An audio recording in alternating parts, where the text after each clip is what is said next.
Thank you for joining this Zoom for a discussion of 3 pathways to 30 by 30.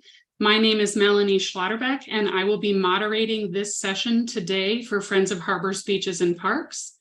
You'll see we are in webinar format on the Zoom platform, and this means there are icons at the bottom that may be a little bit different than you normally see.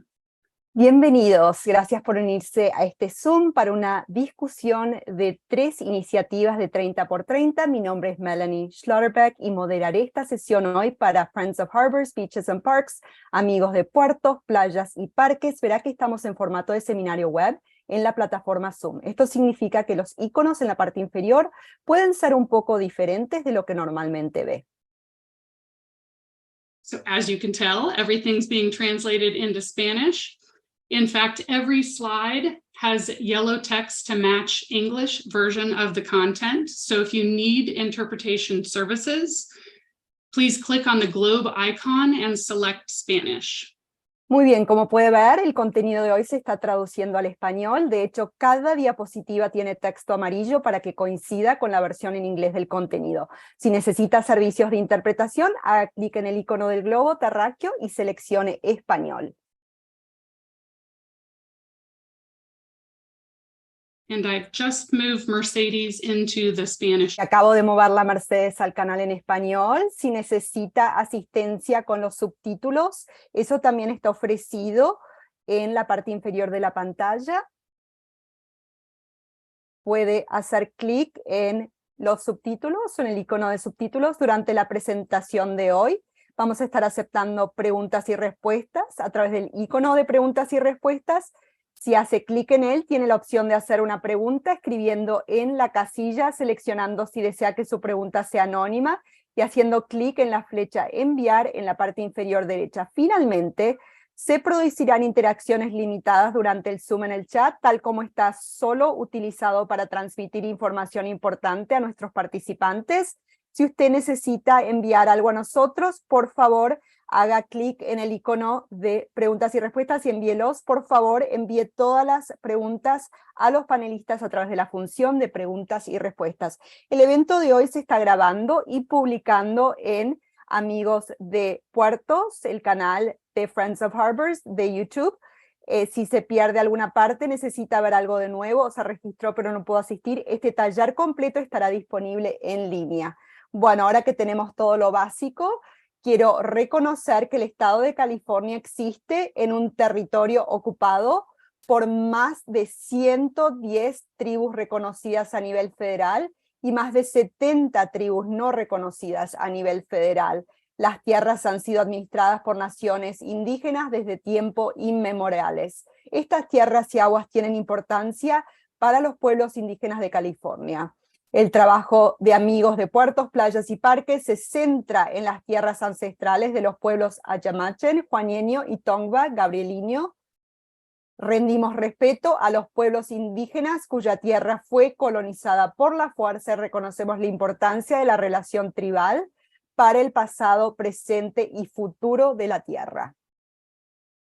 El taller de hoy es presentado por la organización sin fines de lucro de Amigos de Puertos, Playas y Parques, FHBP para abreviar, y trabajamos para proteger las tierras naturales, las vías fluviales y las playas del condado de Orange, California.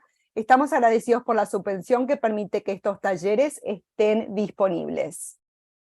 El equipo de FHBP que trabaja en este seminario web me incluye a mí como moderadora del panel. He trabajado con la organización durante mucho tiempo, ahora ya cumplo 19 años. También contamos con Mercedes Marlón, nuestra intérprete, y Siena Rivera, quien está a cargo del chat y las preguntas y respuestas y realiza una labor de divulgación considerable para este taller.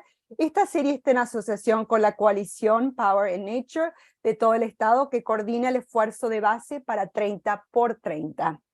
Si no ha oído hablar de la iniciativa 30 por 30, déjame darle un pequeño resumen. El gobernador Newsom firmó la orden ejecutiva N8220, que establece el objetivo de proteger el 30% de las tierras y aguas de California para 2030. Se abrevia a 30 por 30. no es solo un esfuerzo de California, es un esfuerzo local, estatal, nacional e internacional. La agencia responsable de supervisar la implementación de 30 por 30 es la Agencia de Recursos Naturales de California, o CNRA por sus siglas.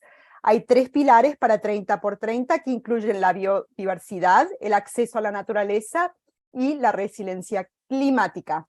CNRA publicó el Día de la Tierra, 22 de abril del año pasado, un documento llamado Iniciativas al 30-30 que identifica 10 estrategias diferentes sobre cómo lograremos 30 por 30. Hoy cubriremos 3 de ellos. Primero está la iniciativa número 5, que se enfoca en la mitigación anticipada. En segundo lugar está la iniciativa 6, que cuenta con la administración ambiental y la restauración. La iniciativa número 10, nuestro tercer tema de hoy, cubre cómo medir los resultados. Estamos agradecidos de tener hoy presentadores experimentados, capacitados y bien informados para cubrir estas iniciativas. Permítame presentarles a Les O'Donoghue del Nature Conservancy. Les lidera el equipo de estrategia de comunidades sostenibles y resilientes en el programa climático de Nature Conservancy de California. Se enfoca en enfoques innovadores de mitigación, huellas verdes, patrones de suelo sostenible, resiliencia climática y planificación y política de transporte. El siguiente es el director ejecutivo de Huntington Beach Wetlands Conservancy, John Villa.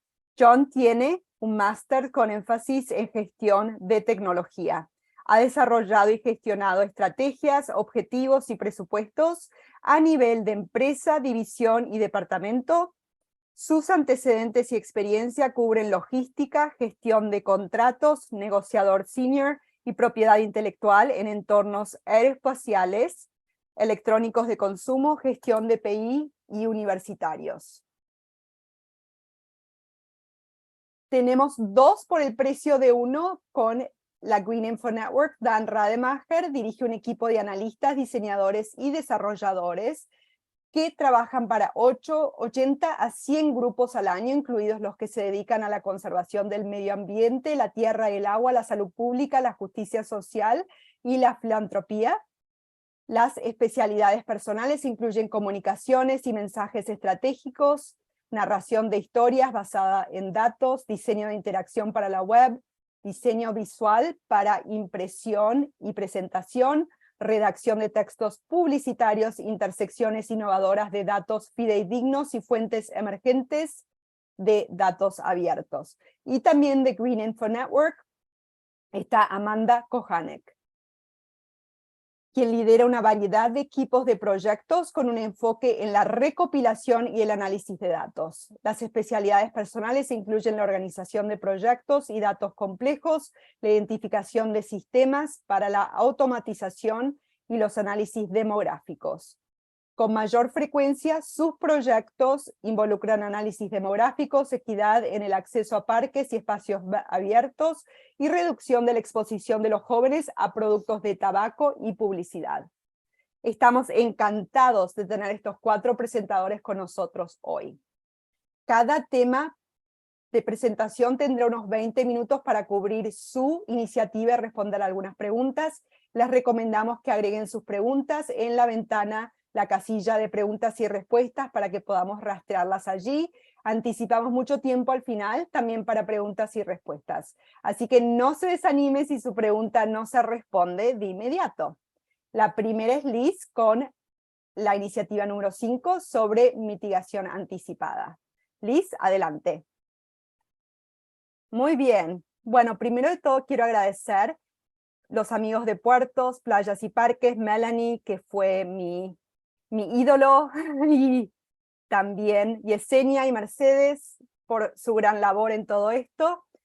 Como ustedes escucharon, estoy aquí porque estoy en planificación de mitigación anticipada, que es parte de la iniciativa de 30 por 30. Así que, como pueden ver, es la iniciativa número 5, y nomás un pequeño resumen es que la iniciativa está sugiriendo, urgiendo, es que apoyen planificación, inversiones de mitigación anticipada, y voy a hablar por qué es importante todo eso. Así que, ¿qué es la planificación regional anticipada de mitigación? Es un enfoque basado en la ciencia para identificar oportunidades de mitigación anticipada para apoyar las prioridades regionales de conservación y la ejecución de proyectos. Al considerar el desarrollo de la mitigación al principio del proceso de planificación, antes de las fases de diseño y obtención de permisos, los proponentes pueden identificar e invertir en oportunidades de mitigación de mayor calidad. Eso es un montón de información, voy a dividirlo un poco, a darles un poquito más de información. Bueno, entonces las metas y objetivos y resultados son ambos. Entonces es un enfoque tanto para poder lograr resultados significativos y también acelerar la prestación de servicios. Si se hace bien, ahorra tiempo y dinero, permite una evitación y minimización de impactos más eficaces. También permite para obtener permisos en forma eficaz, también acelera las inversiones en conservación y fomenta la comunicación y la transparencia entre agencias y socios. Nomás quería indagar un poquito más en la segunda, permite una evitación y minimización de impactos más eficaces. Lo que eso quiere decir es que al hacer la ciencia, al entender de dónde están los recursos y que sea ese un aporte a la agencia y el desarrollo de proyectos, podemos más eficazmente entender antes de que ellos hacen las inversiones y los diseños, qué recursos quizás estén afectando. Entonces pueden tomar decisiones más pronto si tienen que cambiar el diseño, si tienen que ajustar el proyecto y por lo tanto evitar impactando o minimizar el impacto de ese recurso tan importante. Por lo tanto, ahorrar tiempo, dinero, tener permisos más acelerados, etcétera, etcétera. Entonces, ¿cómo es que RAMP es diferente del status quo? Entonces, un enfoque de mitigación es proyecto por proyecto, típicamente al final de la cronología de un proyecto, y eso termina siendo en aislados la mitigación que puede fracasar de entonces proteger ese hábitat y especies. Entonces, eso pasa que hay entonces pérdida de hábitat, pérdida de especies y retrasos en los permisos y altos precios. Al poder planificar y agregar entonces diferentes mitigaciones y hacerlo todo en avanzado, esto también beneficia el lado de infraestructura en hacer los proyectos más rápido, también da certeza y menor riesgo y también reduce los costos del proyecto. Y también beneficia el lado de conservación en invertir en prioridades de conservación, también avanzar ecosistema y salud pública, también reduciendo costos y, como les mencioné recién, también resultando en menos impactos, que es lo que todos queremos conseguir. No es una nueva idea. RAMP ha sido considerado por décadas ahora. En el 2006, la Administración Federal de Carreteras publicó un reporte que se llama Ecological Ecosystem Approach para desarrollar estos proyectos. Y esto fue una gran cosa porque fue patrocinado por una agencia de transporte y miraba cómo diseñar los proyectos con la naturaleza en mente y con la naturaleza como un aporte inmediato para poder lograr sus metas en la parte de atrás.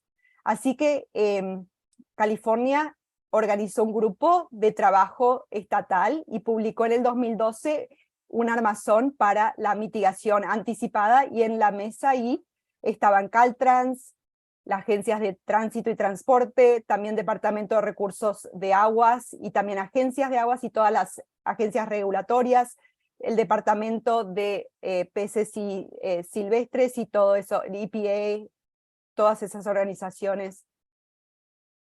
También los servicios de pescas marinas. Así que eso podría pasar bastante tiempo. Entonces, ¿cuáles eran las metas relativas? ¿Cómo atravesar los asuntos y trabajar? Y este armazón, este marco realmente organizó todo. Mucha de esta labor fue escalonada por el trabajo que se hizo en San Diego cuando ellos aprobaron su propuesta de ley Transnet en el 2004, establecieron programas de mitigación ambiental que proporcionó fondos por delante para hacer la mitigación más pronto en vez de más tarde. y vieron que lograron sus metas de 10 años en 6 años y a 60% del costo de lo que habían calculado. Es porque tuvieron el dinero disponible para invertir cuando los mercados estaban bajos y permitió que hubiera una cosa más, un enfoque más estratégico, más pensativo, donde lograron todas sus metas, tanto por el lado del proyecto y el lado ambiental.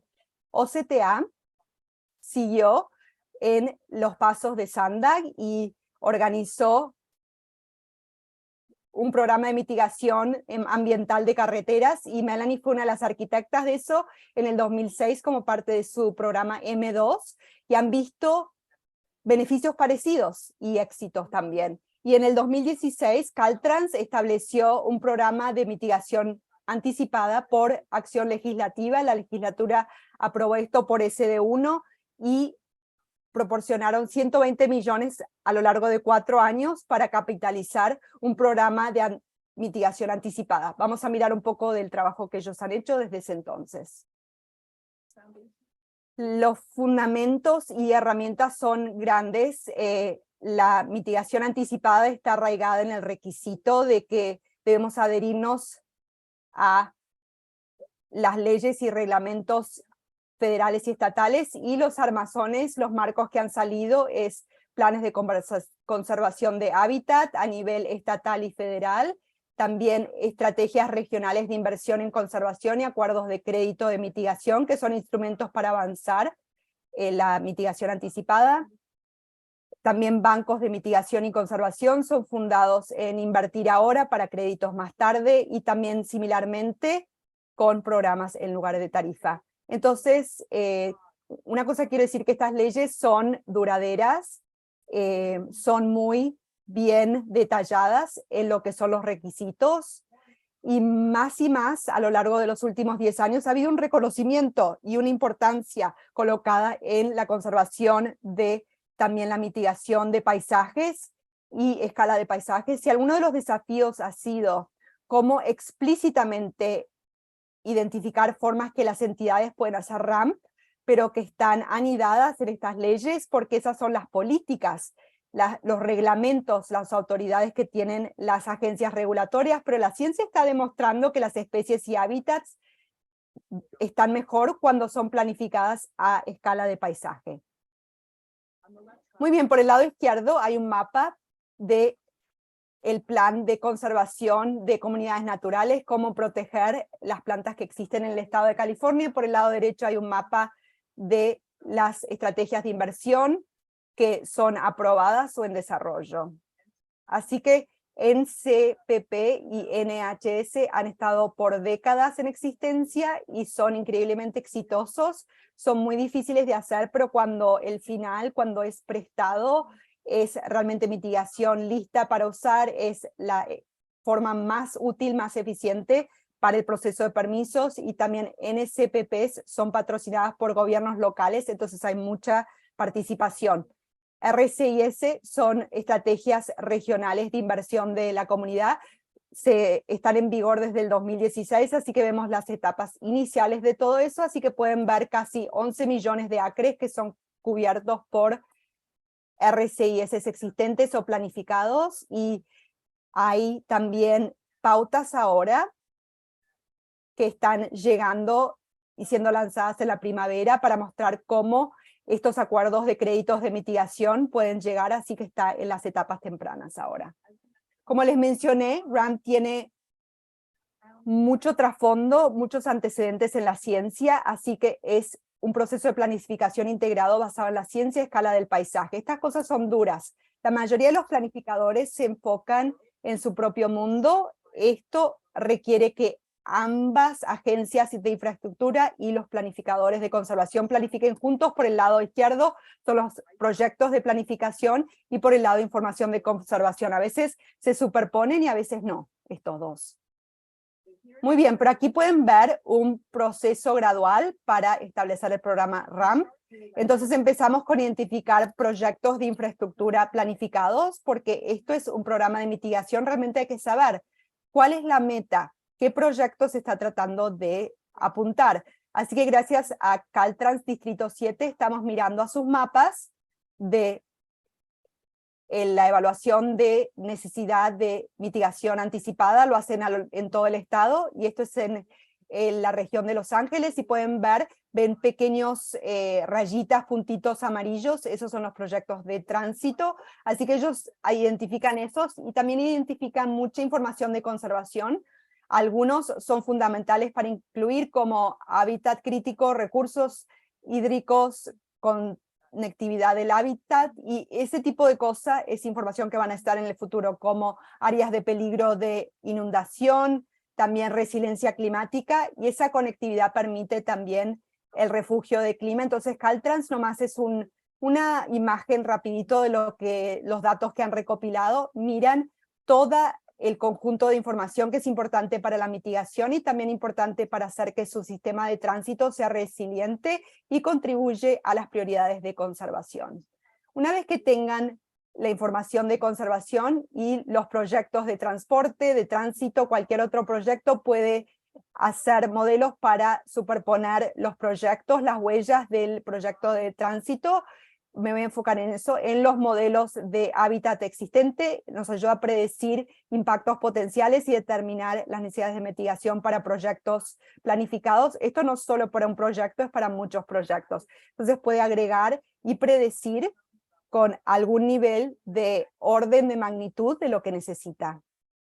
Y luego lo que uno hace es colabora e identifica sitios de mitigación adecuados u opciones existentes que apoyan las prioridades de conservación. Entonces, por una parte, uno puede ver lo que necesita, mira el paisaje, mira lo que son las prioridades de conservación y crea créditos de mitigación al proteger, restaurar o aumentar el hábitat a través de instrumentos de bancos de mitigación o créditos existentes. Entonces, si hay un plan existente como un NCPP o RCIS o un banco existente, uno puede participar en esos planes o comprar bancos de mitigación existente o acuerdos de crédito también existentes. Así que ambos son buenos, ambos están planificados con anticipación y depende de que si están existiendo, si ya hay planes existentes en el área.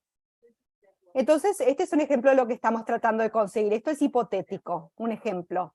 Estamos mirando en los hábitats del sapo rojo. Entonces vemos aquí las áreas protegidas en marrón, lo que ven en amarillo es entonces el humedal, es las aguas en el paisaje. También lo que ven las líneas negras son transporte, proyectos de tránsito hipotéticos u otros proyectos y son modelados, y después lo que ven en verde son diferentes hexágonos, y eso nos muestra dónde está el hábitat de esta rana, y donde está más oscuro el verde hay más de esas prioridades incluidas en esta área, como por ejemplo conectividad de hábitat, también secuestración de carbono, también riquezas ambientales. Entonces están tratando de planear adquirir los que son lo más verde oscura posible en el hábitat y adjuntar o al lado de conservación existente para poder desarrollar un paisaje conectado de áreas conservadas.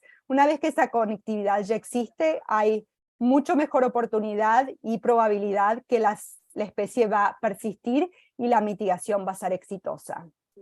Entonces necesita fondos para esto. Hay muchas formas diferentes de financiar. Típicas formas son al agregar el financiamiento, que es parte de un proyecto de infraestructura. Esta infraestructura siempre incluye mitigación, uno agrega todo esto y lo hace disponible temprano.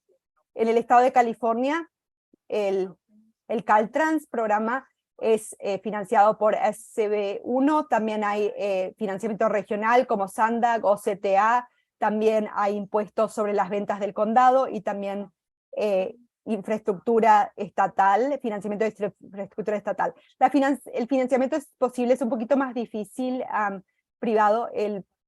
Las fuentes de recursos públicos, ese financiamiento son las mejores oportunidades normalmente, comparado con lo privado. Bueno, este es cómo puede funcionar el financiamiento. Empieza con financiamiento, uno invierte en un proyecto de mitigación o restauración que es guiado, orientado por las prioridades identificadas por el mapeo. Y uno crea esos créditos y lo hace a través de un banco de mitigación u otras herramientas que mencionamos, pero uno guarda esos créditos. Entonces, luego en un proyecto de infraestructura se hace y luego el financiamiento que estaba alineado con esa infraestructura puede regresarse al pozo original de financiamiento. Entonces, la mitigación de avance de tiempo con entrega de proyecto de transporte es importante. Uno puede ver en la parte derecha que para el transporte, esto es para Caltrans, una diapositiva de Caltrans, uno puede ver que el proyecto de mitigación anticipada es llevado a cabo antes de la construcción. Y eso es bien importante. Entonces, la secuencia es importante, el financiamiento es importante para permitir que esto ocurra. Aquí hay dos modelos de financiación. Uno es un fondo giratorio donde reciban dinero que capitaliza. También acciones ocurren de mitigación anticipada, después financiamiento del proyecto para la mitigación está disponible y después reposiciona el fondo RAMP y continúa cíclicamente. Y como pueden ver, este financiamiento continuo de proyectos de ahora en adelante. Otra opción es un dinero gastado, hay un balde, se llena el financiamiento y cuando son mitigados los proyectos y el financiamiento es gastado, el dinero es gastado. Entonces ese es el enfoque tanto para San Diego como para la agencia de transporte del condado de Orange. Lo que es bien importante, y esto fue resaltado en la iniciativa 30x30, en el informe que se hizo, es que las acciones de mitigación anticipada e inversiones son hechas para la mitigación, pero es más importante entonces tener oportunidades cuando se hacen estas inversiones. Así que las inversiones se pueden hacer para proteger los hábitats y las especies, pero también para proteger las aguas fluviales, para ayudar con los incendios silvestres y también con las inundaciones, y puede ayudar también con la recreación y los beneficios de salud humana. Entonces el informe de las prioridades dice dar prioridad a proyectos de mitigación anticipada que logren múltiples beneficios mejorando los resultados ambientales y de biodiversidad que a menudo se requieren en la mitigación mientras se logran los beneficios climáticos y los objetivos de acceso. Así que puede ser realmente aprovechado para generar muchas otras metas que nos importan a nosotros. Un beneficio para RAM es las acciones de mitigación que son hechas en una forma más transparente, más colaboradora. Entonces, los socios y colaboradores incluyen los que necesitan mitigación, por ejemplo, ciudades, condados, agencias de infraestructura, también desarrolladores de casas comerciales, solares, y el conjunto de agencias regulatorias son fundamentales. Ellos aprueban mitigación, también tienen la mejor idea del hábitat que necesita ser protegido, y porque son tan fundamentales, es tan importante tenerlos en el punto de partida para colaborar con ellos, para que ellos entiendan y las agencias de infraestructura pueden entenderse entre ellos. Otro socio o colaborador son los que suplen la mitigación, y esos son agencias de hábitat, banqueros de mitigación, conservaciones, fideicomisos de tierras y distritos de espacios abiertos. Hemos visto mucho beneficio en los programas de San Diego y el condado de Orange de sentarse con todos a la mesa, y oportunidades surgen que están bien apoyadas por sus comunidades locales. Y los gobiernos locales y partes interesadas son muy importantes. Ambos proveen pautas y política para también dar oportunidades. Nomás un par de más puntos aquí en los proyectos. Uno es el Western Riverside County MSHCP, ese es el NCPP más grande de todo el país. También hay programas robustos en el condado de Santa Clara, Placer y San Diego. Muy bien, y eso es todo lo que tengo. Muchísimas gracias. Muchísimas gracias, Les. Les voy a recordar a todos en la audiencia, en el público, que si tienen preguntas, que por favor usen el icono de preguntas y respuestas, pero voy a comenzar con una pregunta para usted sobre la ciencia. ¿Cómo es que la ciencia ayuda a guiar las 3 iniciativas y cuáles son las limitaciones de la ciencia para la implementación. Bueno, para la mitigación anticipada, la ciencia es realmente la base de tanto del análisis de impacto y también identificar las oportunidades de conservación. Y sin la ciencia no se podría hacer, porque lo que la ciencia está haciendo ahí está realmente construyendo un entendimiento común de cuáles son las necesidades. ¿Qué es lo que las agencias de infraestructura, los desarrolladores necesitan? ¿Y qué es lo que el ambiente necesita para ser sano?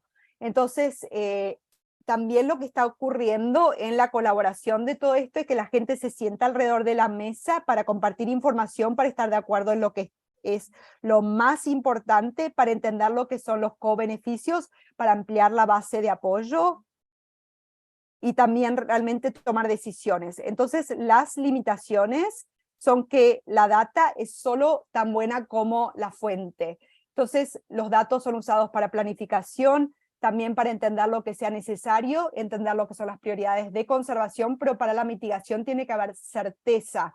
Entonces, aunque la planificación puede llegar bastante lejos y puede llegar muy lejos, tiene que haber visitas de sitio, tiene que haber también verificación en el suelo, que el hábitat, que las especies pueden persistir en las áreas donde están siendo identificadas. Una pregunta más, hablaste sobre asociaciones. ¿Cuál es el papel de un socio, por ejemplo, una organización sin fin de lucro, una tribu, un grupo comunitario en RAMP?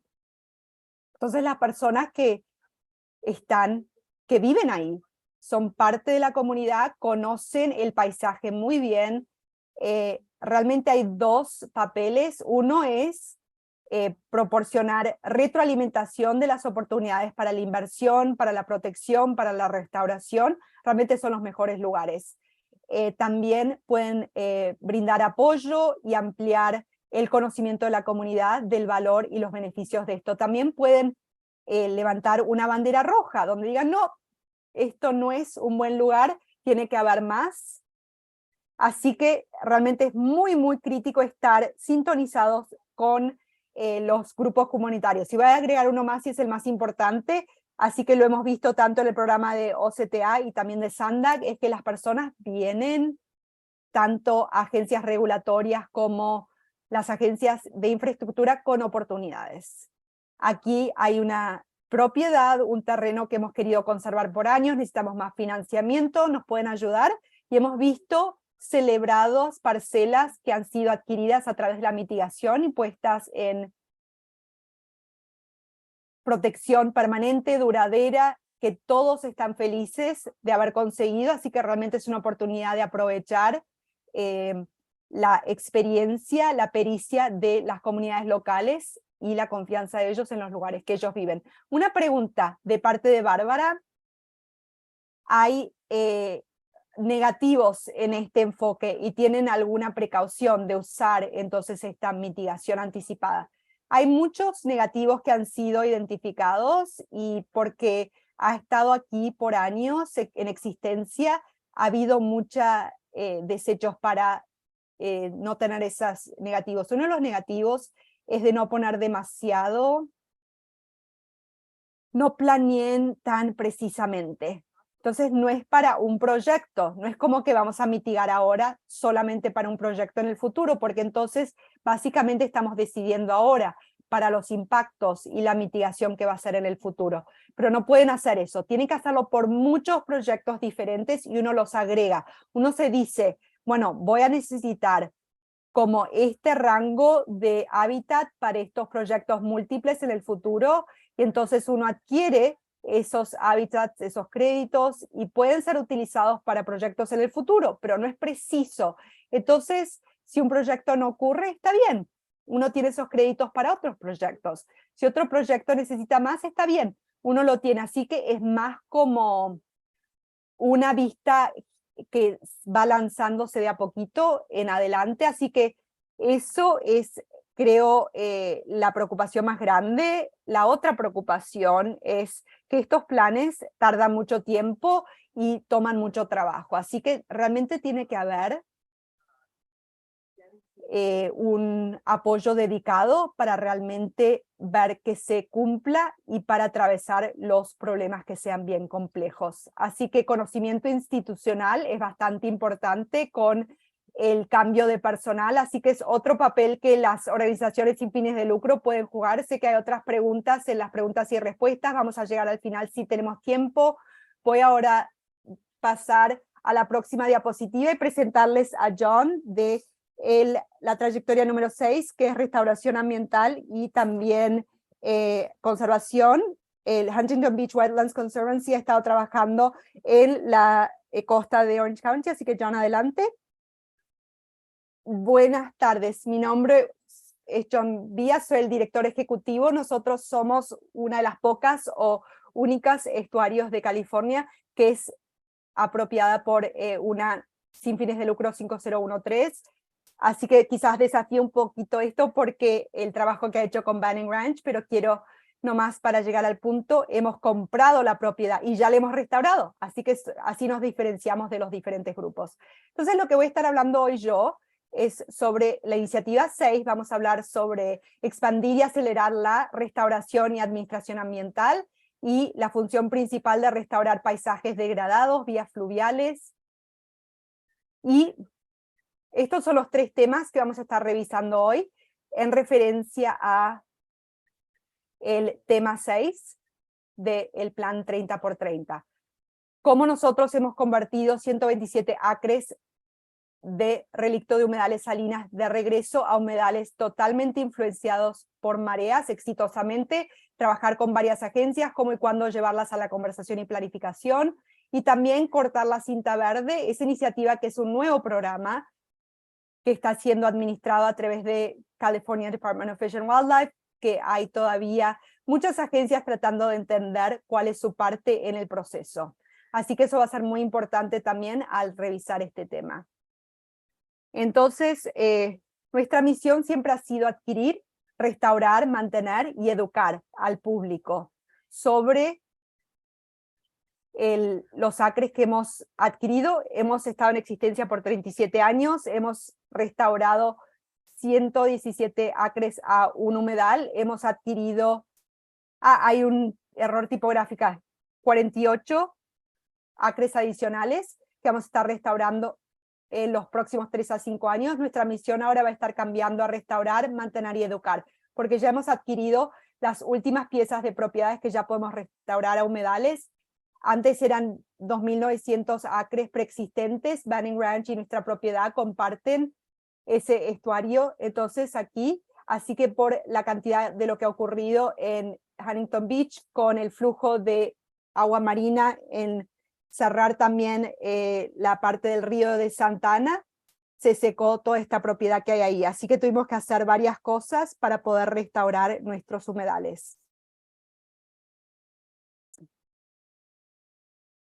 Muy bien, no sé si me salté para adelante demasiado, ok.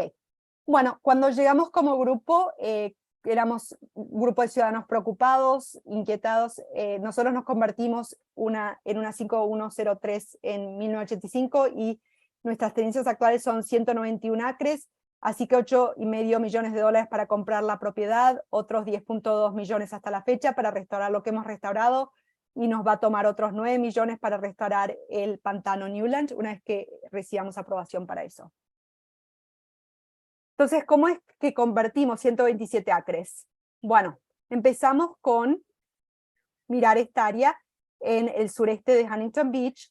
Este es el área donde era antes un pantano, hace más de 100 años atrás, de los 2.600 acres que existían. Compramos 191 acres, convertimos 127 acres hasta la fecha, y cuando tengamos compleción de los 40 acres que vamos a estar convirtiendo en 3 a 5 años, vamos a tener 170 acres de hábitat pantanoso restaurado, algunos sean de pareja mediana. Entonces, cuando miran esta área, esto es lo que estaba antes aquí, en el sureste de Huntington Beach.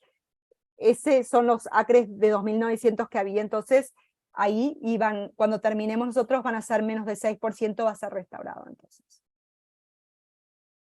Entonces, perdón por eso. Bueno, aquí estamos. Este es el sureste de Huntington Beach. Estamos mirando aquí a el río de Santa Ana, Beach Boulevard al oeste. Lo digo de esta manera porque nuestras costas aquí en Huntington Beach cambian y casi es al oeste cuando miran nuestra propiedad, perdón, al sur cuando miran fuera de nuestra propiedad al océano, no es oeste como es la mayoría de la otra parte del estado. Tenemos también el pantano Talbert, tenemos el pantano Brookhurst y también Magnolia, y tenemos también el pantano superior de Magnolia y también el Newland, que es nuevo, ese pantano. Así que en 1988 aquí es donde todo comenzó. Nosotros adquirimos esta propiedad principalmente de 6 agencias diferentes. Tuvimos que diversionar lo que era antes el Orange County, el canal de control de inundaciones. Antes iba directamente al río. Lo hicimos para que se desemboque en la playa. Ahí es donde está nuestra área, así que es un pantano completamente con mareas. Lo restauramos en 1988, son 25 acres. Tenemos también el pantano Brookhurst, que hasta la fecha es el pantano más grande que hemos restaurado hasta la fecha, son 62 acres.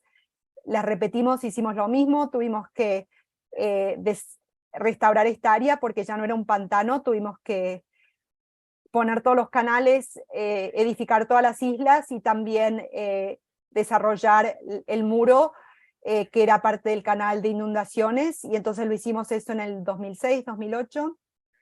Después lo siguiente fue el pantano de Magnolia y el pantano superior. Aquí es el pantano superior de Magnolia.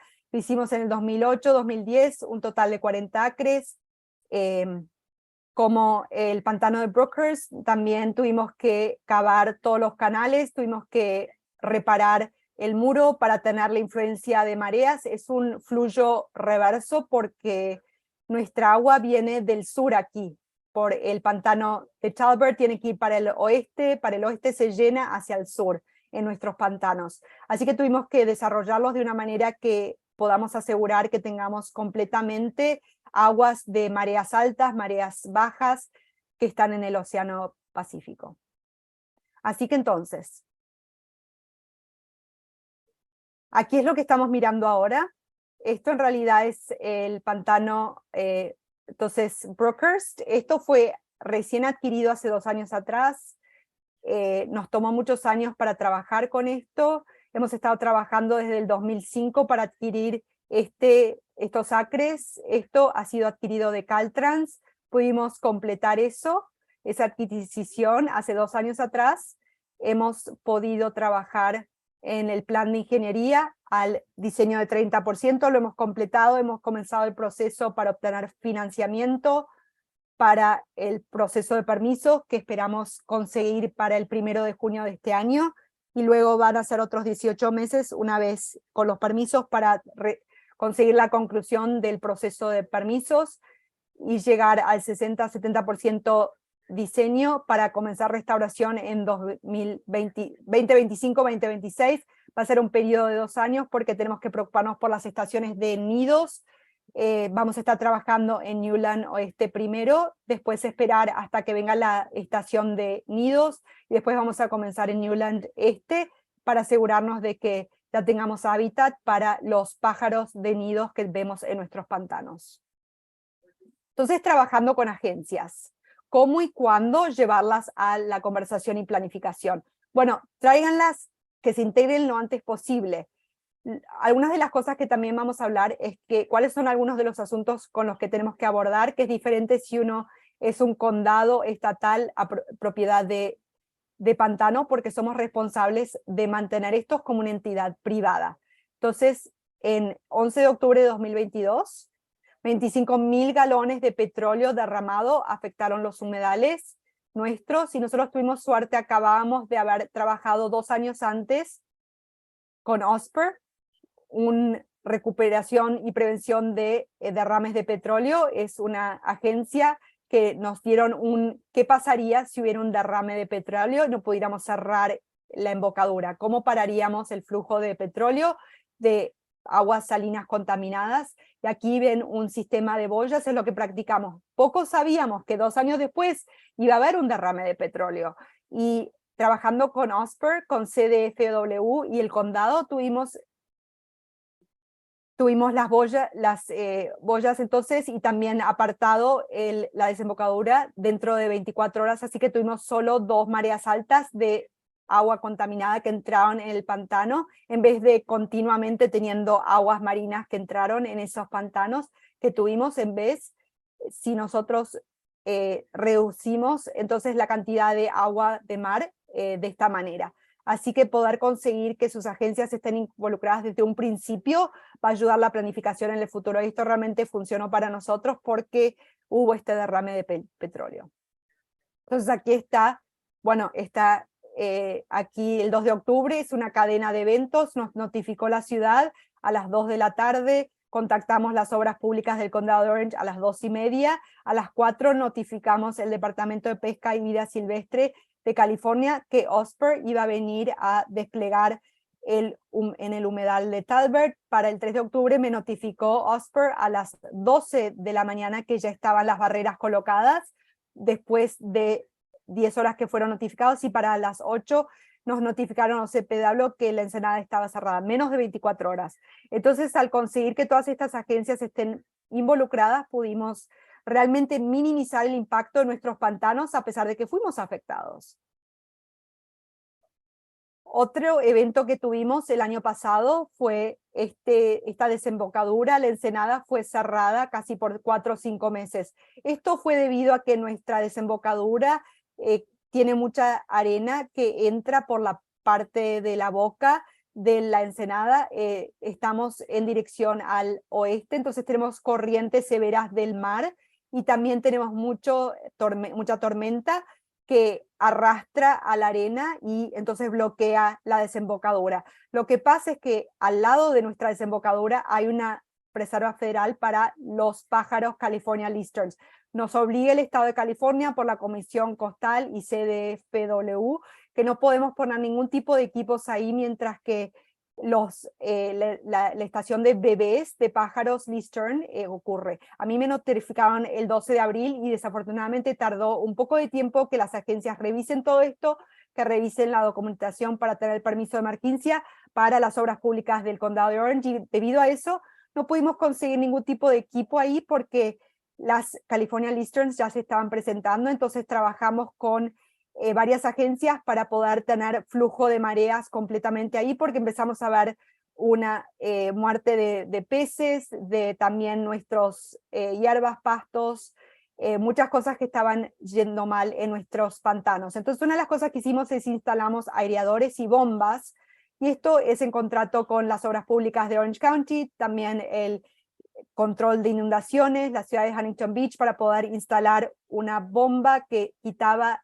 la agua salina y la inyectaba de nuevo para airear el agua. Lo hicimos por 3 meses hasta el momento que esas máquinas tuvieron que ir para su mantenimiento anual, y después trabajamos con mi vecino que está ahí detrás mío, el AES Southland, el condado, la Junta de Aguas del Estado y otras agencias, y también entramos en un tanque de agua de mar porque usaron un generador y pudimos entonces inyectar, bombear casi más de 2 millones de agua fresca salina todos los días, y lo hicimos por 1 mes y medio, y las autoridades de permiso trabajaron con nosotros para averiguar qué tipo de bomba y permiso podíamos usar. En un permiso de emergencia tuvimos que hacer un poco de ingeniería para revisarlo por todas las partes, y mi vecino al norte donaron su dinero, su esfuerzo para que esto se cumpla, y tuvimos que pagar cierta cantidad de fondos para que se cumpla nuestra propiedad. Así que esta es la pipa aquí, pueden ver aquí los caños del agua fresca de mar que está entrando en más de 2 millones de galones por día. También tenemos filtración de petróleo que entra porque hubo mucho petróleo que fue aquí cavado en este condado. A veces es nomás del suelo, a veces es por la costa, a veces aparece ese petróleo, y ese es otro asunto que tenemos que abordar en nuestros pantanos en el sureste de Huntington Beach. Entonces, desde el 12 de abril al 14 de septiembre, estas son las agencias con las que tuvimos que trabajar, no más para que todo esté establecido, para abrir un canal, para ver lo que podíamos hacer. de que las bombas estén colocadas con la planta eléctrica también, nomás para que agua de mar fresca esté entrando, también State Parks, también Orange County Public Works, Comisión Costera del Estado, también el Cuerpo de Ingeniería del Ejército, NOAA y muchos otros. Estábamos en correos electrónicos, en comunicación con todas estas agencias, asegurándonos que podamos abrir esta desembocadura lo antes posible. Lo bueno fue que todas estas agencias habían estado ya en nuestra propiedad en algún momento. Así que eso fue muy significativo cuando uno está atravesando cualquier este proceso, es que todas las agencias involucradas desde adelante, desde el principio, que lo conozcan, que conozcan sus propiedades, lo que usted quiere hacer, si hay algo que quiere hacer para el futuro, como Liz decía en su presentación, es conseguir que esas organizaciones individuales que ya salgan para escuchar sus preguntas antes de presentar sus datos, porque muchas veces para ingresar su paquete y su información ya ha respondido esas preguntas de antemano en vez de ir de un lado para el otro, que normalmente ocurre cuando está tratando con agencias, pero tuvimos que hacer pruebas de todas las aguas, hacer pruebas diarias para conocer nuestros niveles diarios, también el nivel de oxígeno, si íbamos de 7 hasta 0, y también depende si está en la superficie o en el barro, así que tuvimos que estar constantemente trabajando en forma diaria en estos 5 meses. Bueno, entonces la última cosa que voy a mencionar es la iniciativa entonces nuestra, y esto es algo nuevo, un proceso nuevo que es atravesar por CFW, es la organización principal que está revisando la administración del proceso. En esencia no quiero decir que estemos no pasando por CICUA, pero los que están involucrados es CICUA, pero más leve. ¿Cómo hacemos el proceso que es parte de CICUA, pero hacerlo a un nivel menor, más leve, y especialmente personas, individuos como nosotros, que tenemos que conseguir todo nuestro financiamiento, tienen una reducción de costos, y pensamos que esto nos va a ahorrar una cantidad significativa de dinero nomás atravesar este proceso. Así es como convertimos Newland, este y oeste, como les mencioné. Vamos a comenzar en el oeste primero, después el este, y nuestro plan es 0 cantidad de arena, de tierra va a ser sacada, todo lo que cabemos de nuestros canales, entonces va a ser edificado como islas, entonces todo va a ser secuestrado en el sitio aquí. Bueno, entonces les repito, estas son todas las partes interesadas y la adquisición, 2,5 millones, trabajando con Caltrans para poder conseguir esa adquisición. Entonces, aquí es como notificamos las agencias. Hemos estado haciendo esto desde 2005, contactando a todos, y empezamos nuestro plan de rango largo en el 2005, también notificamos en el 2008 a Caltrans, queríamos comprarlo y regresaron en 2017, este es todo el proceso, el trámite que tuvimos que atravesar para adquirir la propiedad. La nueva iniciativa está bajo orden ejecutiva N8220, establecida en octubre de 2020 por el gobernador Newsom, y esta es cortar la cinta verde para averiguar más información de todo esto, cómo funciona el proceso. Necesitan una agencia de dirección para hacer el proceso, pueden comunicarse conmigo para poder atravesar lo que atravesamos nosotros. Otros proyectos que estamos trabajando, somos el 8º sitio que tiene también Birds Beak, que es una invasiva, una hierba invasiva, una planta invasiva. Tenemos otros proyectos, tenemos 570 pies lineares de restauración de una costa viva en el pantano Talbert, y creo que ya casi estoy terminando, así que voy a finalizar aquí, a ver si hay alguna pregunta. Perfecto, así que gracias, John.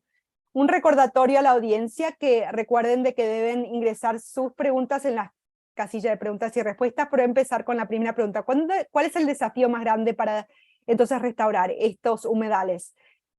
El desafío más grande, para ser sincero, no ha sido realmente la historia. Quieren ellos entonces que hagamos la labor que hagamos, así que eso no ha sido un problema. El problema más grande que hemos tenido probablemente mantenernos con todas las reglas, al tanto de las reglas y reglamentos, por ejemplo, el nivel de mar alzante que aumenta, estamos al lado de la playa, tenemos que tener mucho cuidado cuando miramos al diseño de lo que vamos a hacer, que también consideremos las mareas que están subiendo, los niveles del mar que están subiendo, también como nuestra propiedad se ubica muy cerca de carreteras como Pacific Coast Highway, Beach Boulevard. Tenemos que asegurarnos de que lo que diseñemos a nuestra restauración, a pesar a un nivel de marea rey, y que no empecemos a inundar esas carreteras principales. Así que eso todo tiene que integrarse a nuestros diseños, tenemos que tener mucho cuidado con eso. Ese es el obstáculo más grande que tenemos, es asegurarnos de que consideremos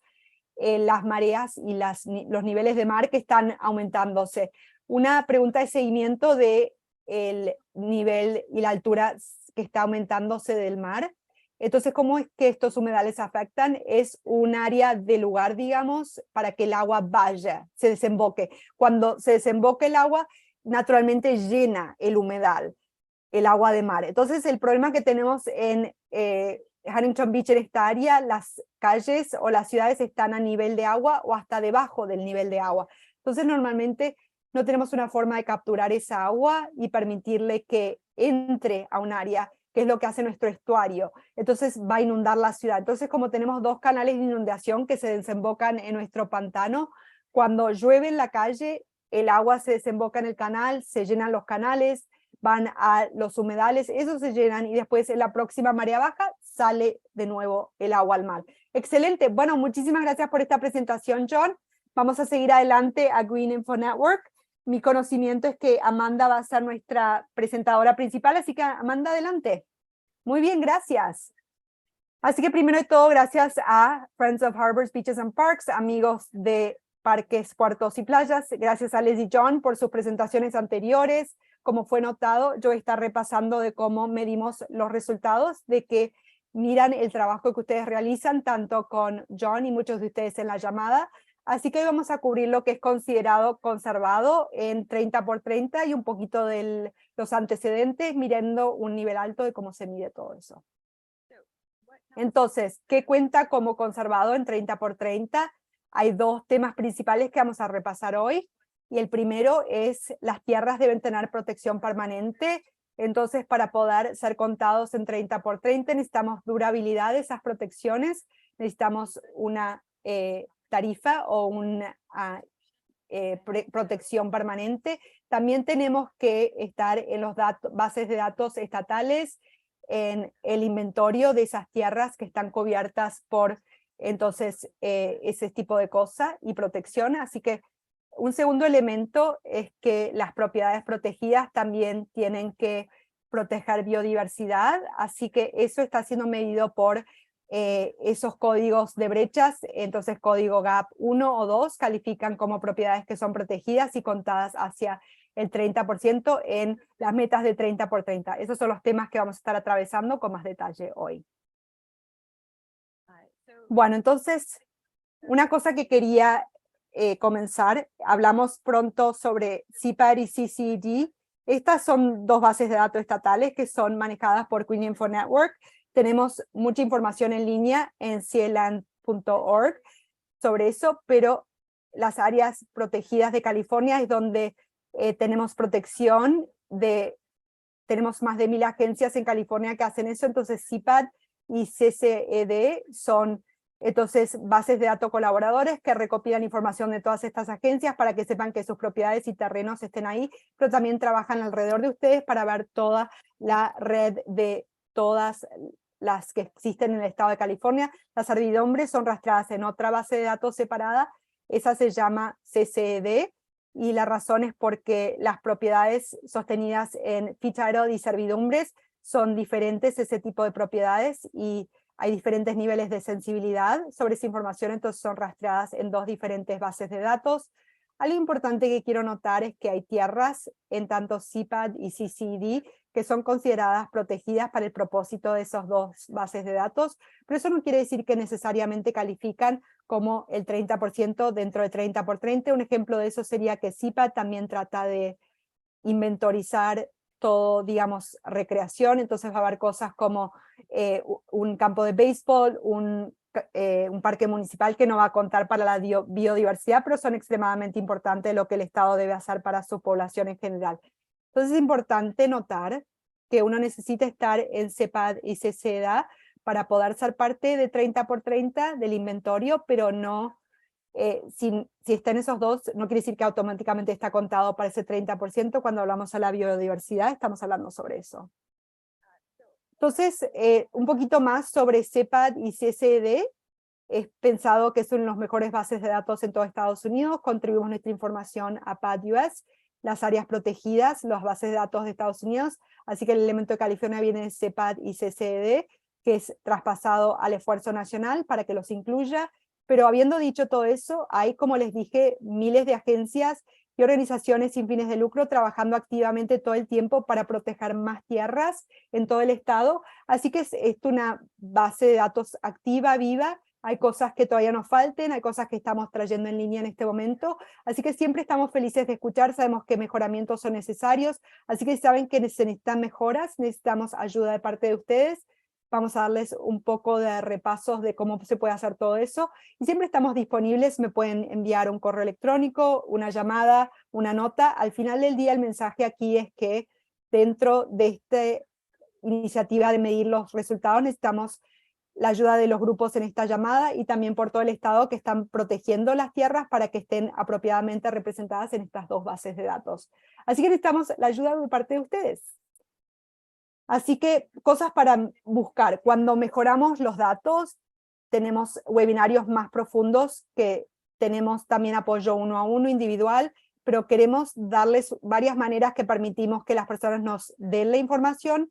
Sabemos que tienen diferentes capacidades técnicas las personas, diferente información archivada, entonces cada una de estas miles de agencias son únicas, así que estamos tratando de apoyar un enfoque amplio de la información que se comunica.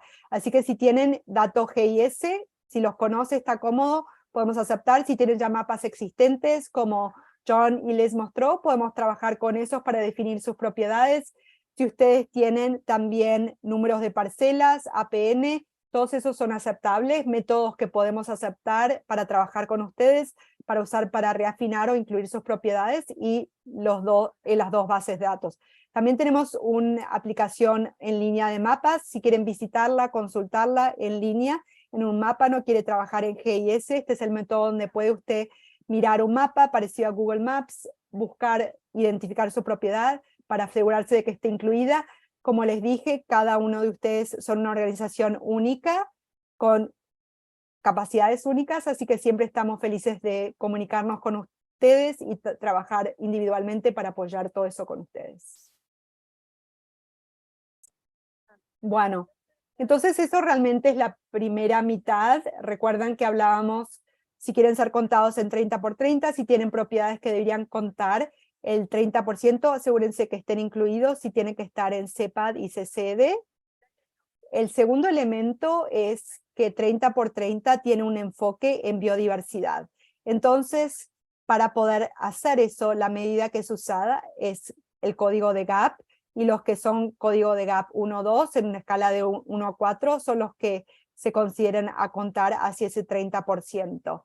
Hay dos elementos principales que pueden ayudarle a determinar si usted piensa que sus tierras califican como código GAP 1 o 2, son muy matizadas, así que vamos a hablar en detalle, pero a nivel alto necesita tener un plan de gestión activo para el terreno que usted tiene protección. Secundariamente, ese plan de gestión tiene que priorizar la protección de la cobertura natural del suelo. Entonces podría ser que está restaurándole, pero tiene que tener eso como propósito, como meta del plan de gestión que tiene.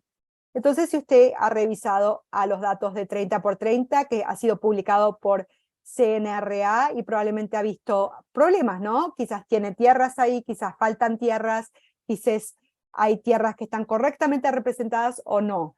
Y esto regresa a un segundo lugar donde estamos necesitando su ayuda. Necesitamos que sus terrenos estén correctamente representados, pero necesitamos su ayuda si califican como GAP 1 o 2, así que si está trabajando para proteger biodiversidad a largo plazo, eso les va a permitir que estén incluidos en el 30 por 30.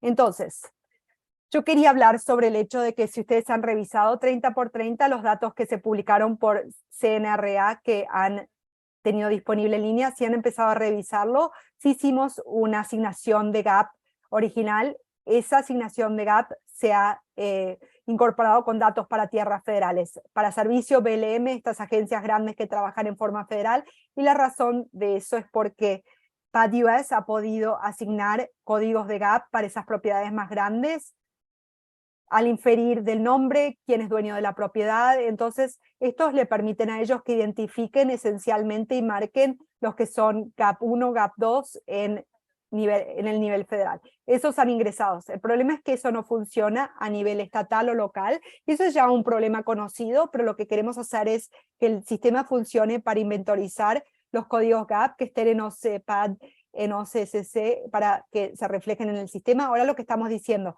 nos gustaría que ustedes miren sus terrenos y darnos el código de GAP que ustedes piensan que es apropiado. Entonces vamos a asignar el código de GAP que han indicado como correcto en la base de datos, y eso superpondría cualquier información que está dentro de la base de datos actuales. Un elemento importante es que los sistemas de GAP están codificados 1, 2, 3, 4. Muchas tierras están en un estado 3 o 4, pero en realidad es más reflejando que no hay datos, en vez de decir que su tierra es GAP 3 o GAP 4. Si mira inicialmente que el código de GAP es incorrecto para sus terrenos, reconocemos eso, nos disculpamos, pero como parte del proceso de datos y llegar al punto de entrar las tierras federales. Entonces, si ven un 4 o ven un 3 y eso no es correcto, por favor sepan que es más representativo de no hay datos, en vez de haberle dado un código correcto a su propiedad. Entonces las agencias locales son las que conocen sus tierras y terrenos mejores. Estamos confiando en ustedes para darnos esos datos, así que si encuentra información que es incorrecta y no las presenta, por favor sepa que vamos a usar esa información que usted nos brinda en vez de este valor que ha sido preasignado anteriormente. Así que sí ha habido un par de preguntas comunes que han empezado a surgir cuando damos presentaciones o hablamos con personas y damos presentaciones, así que quiero preventivamente responder a estos. Así que puedo asignar los códigos de GAP en mi terreno, y la respuesta es que sí, vamos a ayudarles a hacer esto en varias maneras, vamos a darles apoyo para entender los códigos GAP, documentación, contactos, todo eso, pero al final del día sí, tanto la responsabilidad como la capacidad para reflejar esos códigos GAP, sí aterriza con la agencia que está gestionando, administrando ese terreno. Así que los códigos GAP son particularmente difíciles de asignar. Una escala de 1, 2, 3, 4 parece muy sencilla, pero en realidad es algo difícil cuando uno entra en los matices de las definiciones. Así que voy a mostrar algunas de las herramientas que actualmente tenemos para apoyar tomar esas decisiones, pero también quería reconocer que sabemos que este es el elemento más difícil, y vamos a repasar un poquito la línea de tiempo de saber que esto no es algo que tiene que publicarse inmediatamente, y planeamos ofrecer equipos de trabajo para terrenos parecidos para que puedan desarrollar una forma coherente de aplicar los códigos GAP a sus terrenos. Relacionado a eso es que muchas de sus propiedades probablemente tienen una mezcla de códigos GAP.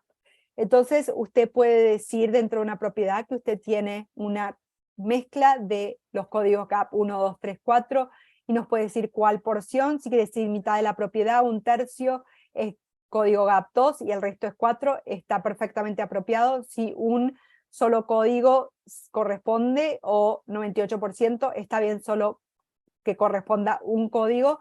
Tiene la flexibilidad de ser tan detallado o tan matizado como usted quiera.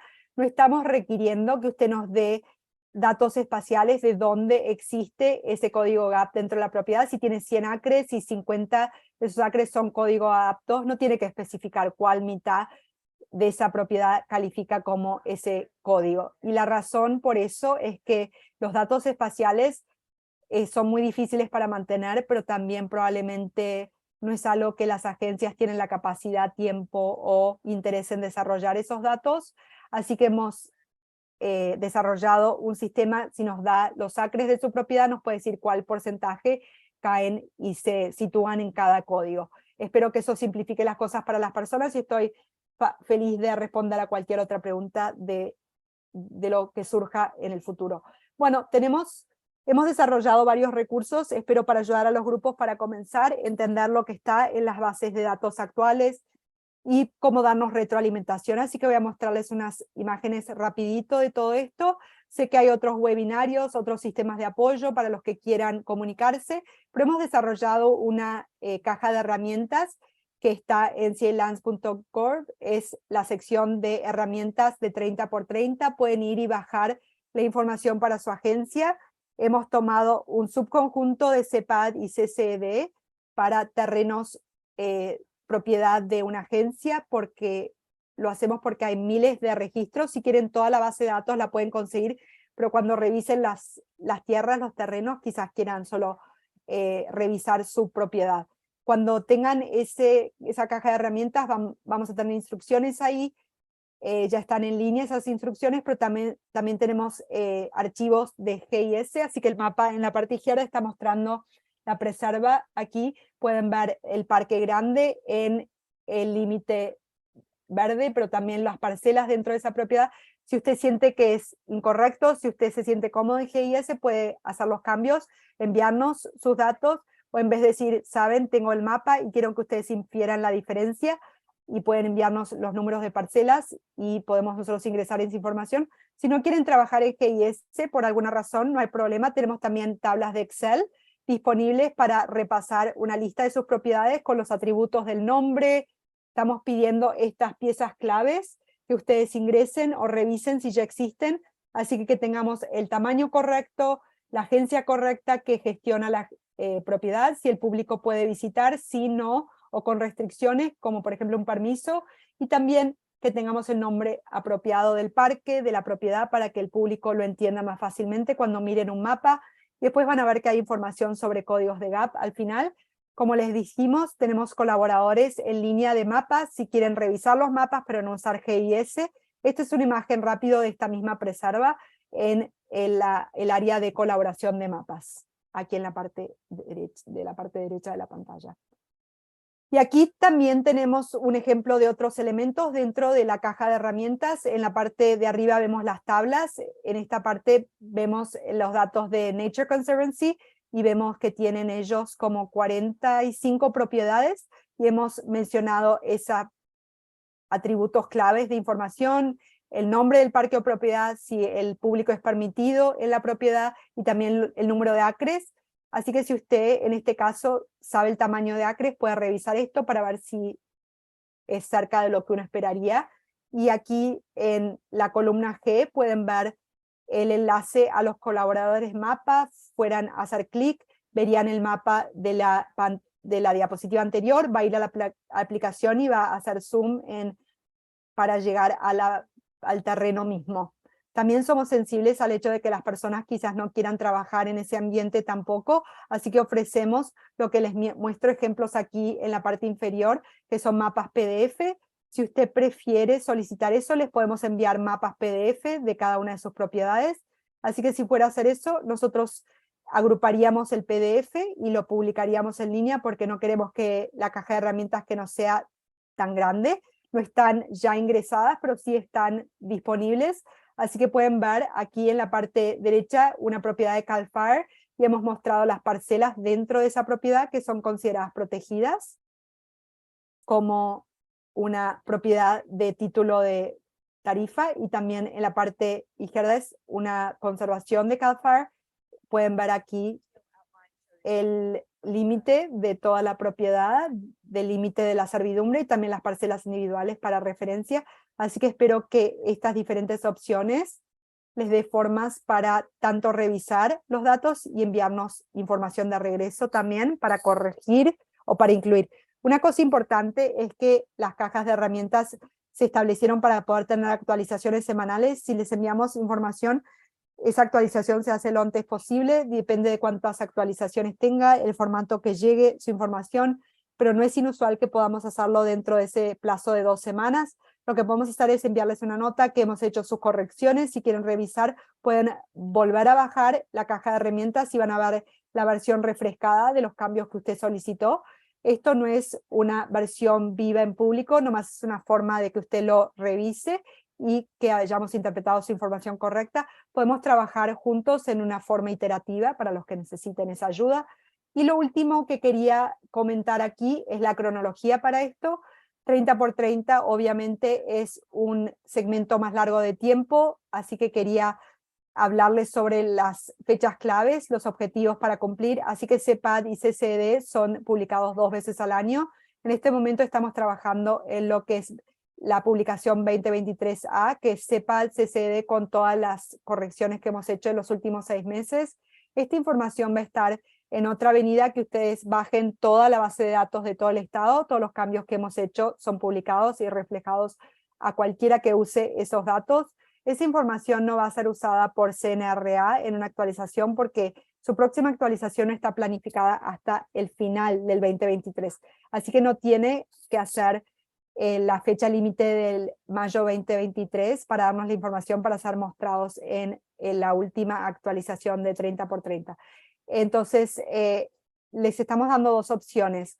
Si ustedes sienten que pueden hacer parte o todo esto inmediatamente, podemos tomar la información para mayo y van a ver esa información reflejada en junio, y vale la pena notar que aparte de este esfuerzo, muchas otras agencias, organizaciones y esfuerzos de CEPAD, CCD, esas correcciones van a lanzarse con esas personas que usan los datos, pero para poder llegar a la actualización 30 por 30, la fecha límite es 31 de octubre. Algunas agencias han notado que van a apuntar para hacer las actualizaciones de terrenos, para que sus propiedades sean apropiadamente mostradas en geometría y el terreno, y después trabajar en los otros detalles. Pueden trabajar varias veces en esfuerzos escalonados para su propiedad. Así que el lanzamiento de diciembre va a salir para 2023B, va a incorporar todas las correcciones para octubre que fueron presentados, y eso va a ser usado por CNRA, y eso va a relanzar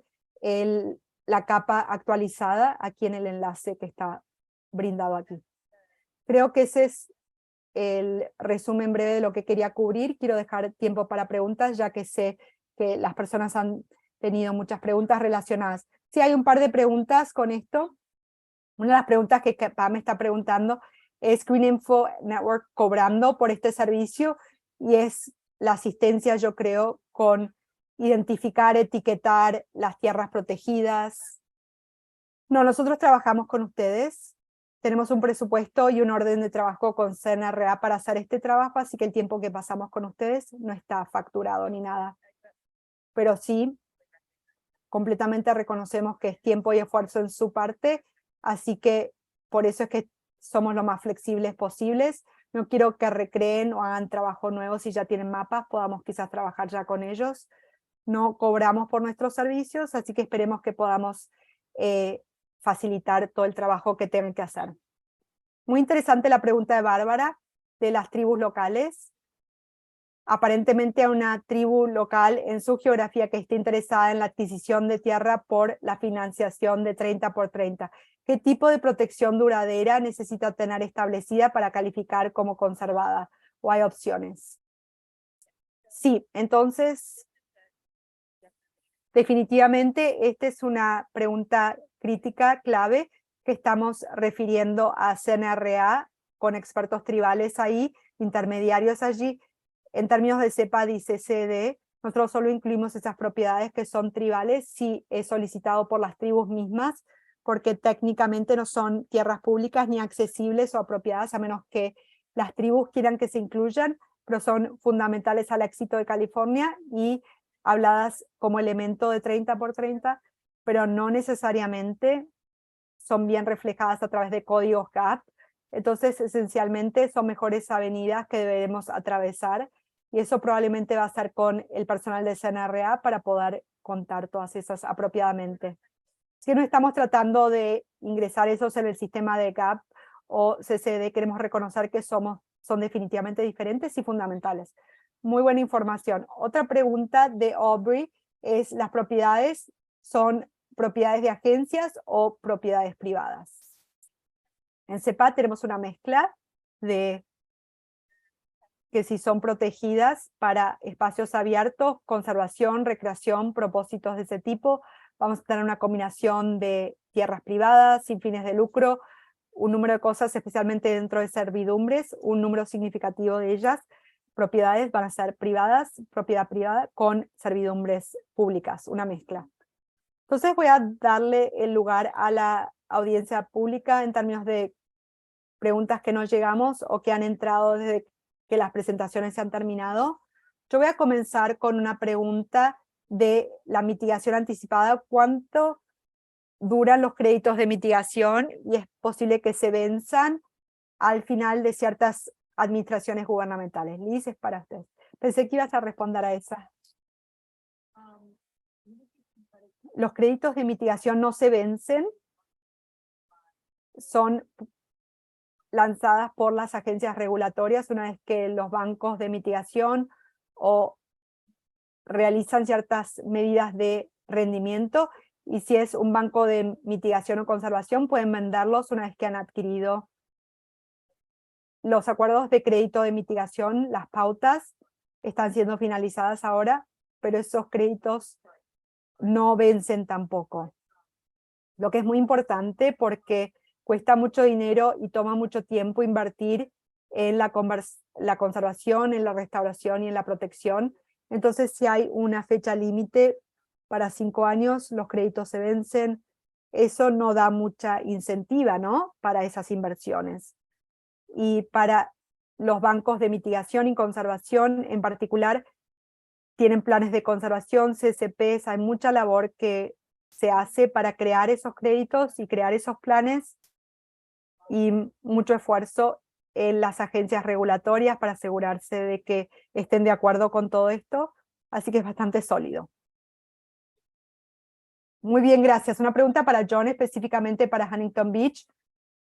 ¿Cuánto para adentro hay intrusión de agua de mar que llega al acuífero? Bueno, depende del área de nuestras playas, porque no es una línea recta, hay partes subyacentes en la ciudad, así que la región sureña, pero como 4 millas. Entonces, en los 30, el distrito de aguas de Orange County fue formado aquí en Orange County, no solo en Huntington Beach, con la idea de que se desarrolle 23 pozos profundos de varias profundidades con agua salina inyectada. Ahí es donde conseguimos nuestras aguas frescas. Ese es el bloque que detiene al agua de mar que intruya en el acuífero de Huntington Beach. Está ahí el agua, está depositada, el agua de lluvia, pero actualmente tenemos suerte porque esos filtros de acuífero que tenemos ahí, especialmente en esos pozos, producen 75% del agua que es necesaria en Huntington Beach. Así que solo importamos 25%.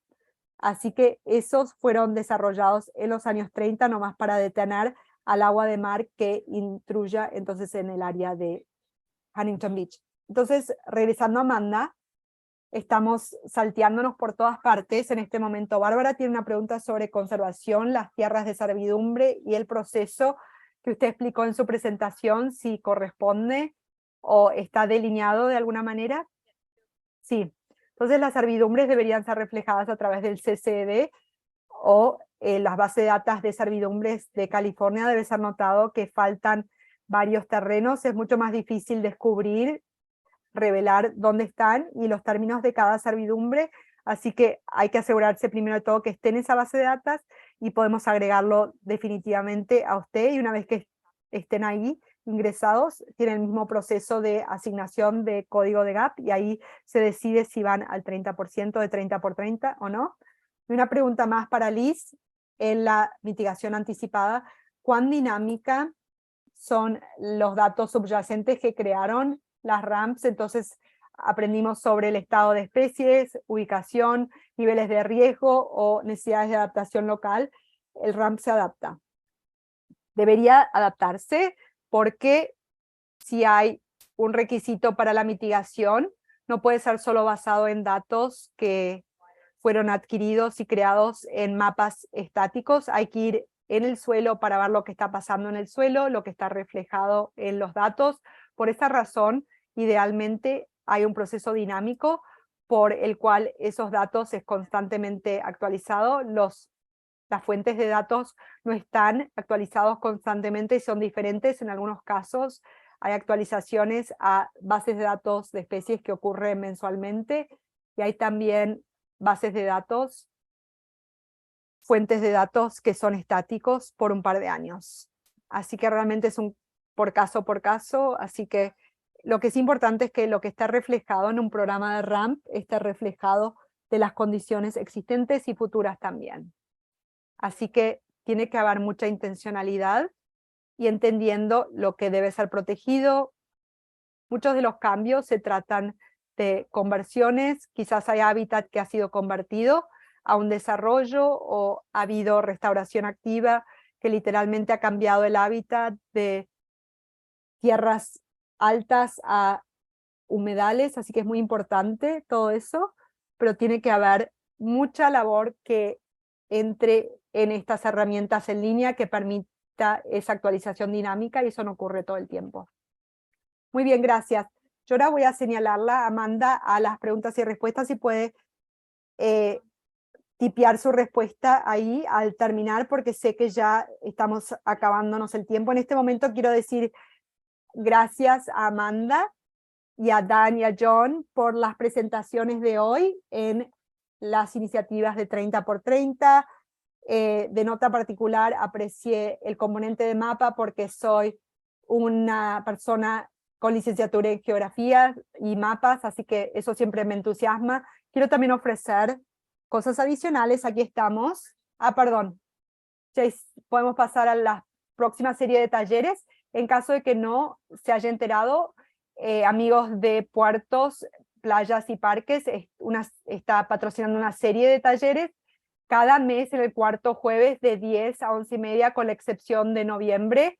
Es el quinto jueves, vamos a tener contenido relacionado con 30 por 30 con la meta de ayudarles a ustedes y a su organización lograr sus metas en alineación con los esfuerzos del Estado. Nuestro taller de mayo incluye 4 conservaciones estatales que financian el trabajo en el sur de California. Si puede, saque su teléfono y escanee este código QR con la cámara y haga clic en el enlace para registrarse para este próximo evento.